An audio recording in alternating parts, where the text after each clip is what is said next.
Good day mga ka-farm lahat. Ayan, so update lang po dun sa vlog 32 natin So yung 3 hectare farm lot na nasold natin last April lang po. Ayan, so yun mga ka-farm lot, good news kasi nakaraan 1 lane lang po ito. So ngayon nagkaroon na po ng development so 2 lane na po yung kalsada sa loob ng property. So napakamura lang po nito mga ka-farm lot. Hello tayo.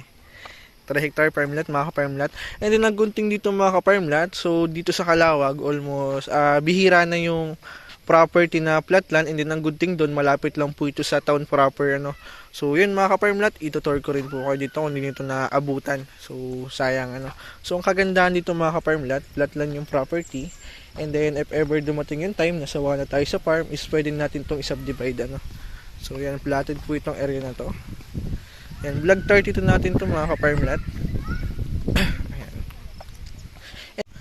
Malapit lang din po itong mga ka-farm lot sa dinidevelop na bypass road ng Lopez to Quezon.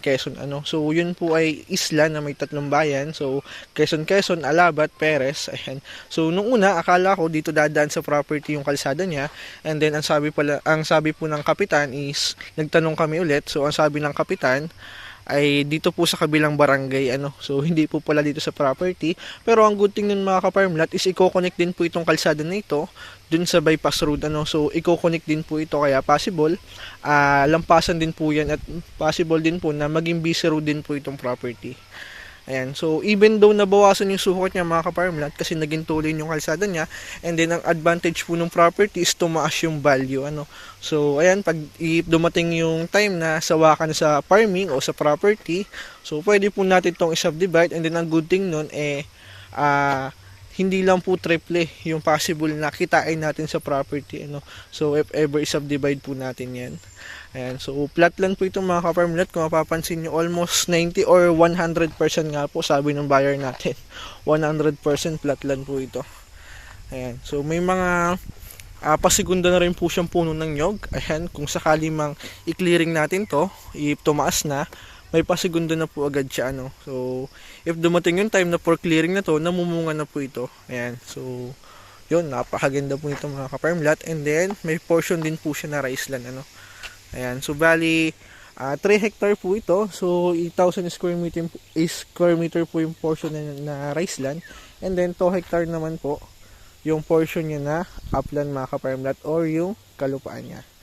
Ayan, so may may street light na rin po sa loob ng property. Ayan, so may ilaw na. And then ayan, street light. And then may source na rin po ito ng kuryente. Sa signal meron din po So sa signal, medyo mahina, so need po natin ng signal booster, pero nakakapag-online naman po, and then nakakatawag din So dating-dating lang siya. Ayan. May nagtatawag sa atin. Yun. Ayan, napakaganda po nito mga ka-farm lot. And then best investment din po ito kasi alam naman po natin yearly nagtataas ang value ng property, lalo na if nagkakaroon ng development sa lugar mga ka-farm lot. Like po nito na kung dati mura lang, so ngayon dahil nga naging tuloy na, and then possible maging busy road po ito soon, so mabilis po mag-increase yung value niya And then ang good thing dun mga ka-farm lot, if i-subdivide natin yan, so may release po dito ng trend. Pagkakaalam ko po is may project ngayon ng PNR na dadaanan po ulit yan kasi may bagong trend ng Pilipinas. Isa po ito sa way, kumbaga Manila to Bicol po magiging way nito ngayon papalaparin po yan 40 meters mula Riles. So bawal ka magtayo ng bahay. Yung bahay po dyan ngayon ay papaalisin. So pag lumipat yun, maghahanap ng tirahan, possible pwede silang kumuha dito if isa-subdivide natin mga ka-farm lot. So kahit ibenta natin ito ng 60,000 per square meter, so sa 1,000 square meter, bawi mo na po agad yung capital mo sa 1 hectare So yun ang kagandaan dito mga ka-farm lot. Kaya napakagandang investment po ng property. Ayan, lalo na if nagkakaroon ng development sa lugar mga ka-farm lot. So ayan, tuloy-tuloy na po ito. Sinesemented na yung kalsada niya So maganda.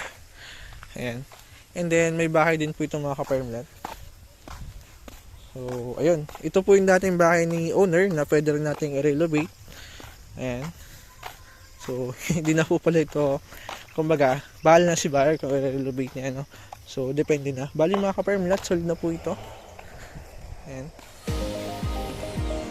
yun mga ka-farmlat, kung naghahanap ka ng property, so tingin-tingin ka lang po sa mga new upload natin at baka sa next upload ko na po yung dream property mo, ano. So yun,